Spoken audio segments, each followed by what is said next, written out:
আমরা আজকে দেখব আরও একটি প্রশ্ন। প্রথম পর্যায়ক্রমিক মূল্যায়ন 2025-এর জন্য বাংলা প্রশ্ন, সপ্তম শ্রেণী, পূর্ণমান 30, সময় রয়েছে 60 মিনিট। সঠিক উত্তরটি বেছে নিয়ে লেখো 1 গুণ 5। জগতে কোনো কিছু ছন্দহীন নয়। পাগলা গণেশ একটি কল্পবিজ্ঞান বিষয়ক গল্প।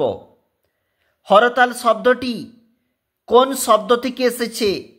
অর্থাৎ হরতাল হচ্ছে গুজরাটি। পানুয়া নিখোঁজ হয়ে গেছে 15 বছর। কোকোনদ শব্দের অর্থ?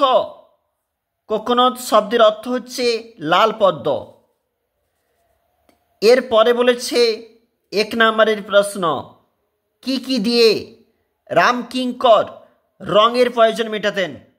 সেই ধন্য নরকুলে, নরকুলে ধন্য কে বা কারা? লোকে যারে নাহি ভুলে, সবাই সেবা করে বা সদা মন্দিরে সেবে সর্বজন, সেই মানুষ নরকুলে ধন্য। কুতুব মিনারের 5ম তলাটি কে সংস্কার করেন? ফিরোজ শাহ তুগলক। কোন মাঠের ধারে গুলির আওয়াজ শোনা গেল? বিন্নি ধানের মাঠের ধারে। পরমাদ শব্দটি কোন মূল শব্দ থেকে এসেছে? প্রমাদ শব্দ থেকে এসেছে পরমাদ। নিচের প্রশ্নগুলির উত্তর দাও। একটি বলা রয়েছে 4 নাম্বার। বঙ্গভূমির প্রতি কবিতায় কবির মাতৃভূমির প্রতি অনুরাগ কিভাবে প্রকাশ পেয়েছে তা লেখো। এরপরে যে প্রশ্ন বলেছে, ভাষা আন্দোলনের পরিপ্রেক্ষিতে 21-এর কবিতা ও 21-এর তাৎপর্য রচনাটি তুলনামূলক আলোচনা করো। এরপরে একটি করতে বলেছে 4 মার্ক। নন্দলাল বসুর কাজের কোন দিকটি শিল্পী রামকিঙ্করকে বেশি প্রভাবিত করেছিল? কুতুব মিনারের কথা রচনাংশে অনুসরণে কুতুব মিনারের নির্মাণ শৈলীর বিশিষ্টতা আলোচনা করো।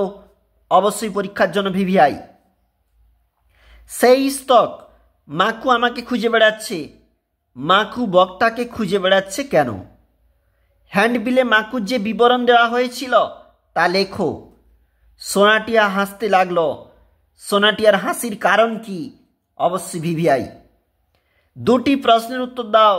2 গুণ 3। বাংলা শব্দভাণ্ডারে কয়টি এবং কি কি শ্রেণীতে বিভক্ত বাংলা শব্দভাণ্ডার সেটা লেখো। তদ্ভব তৎসম কথা দুটির অর্থ কি? 6টি করে উদাহরণ দাও। রয়েছে 2 নাম্বার। অর্ধ তৎসম শব্দ কাকে বলে? একটি উদাহরণ দিয়ে বুঝিয়ে দাও। অবশ্যই গুরুত্বপূর্ণ, পরীক্ষার জন্য অবশ্যই দেখবে। আমরা এখন দেখছিলাম বাংলা প্রশ্ন, সপ্তম শ্রেণী 2025।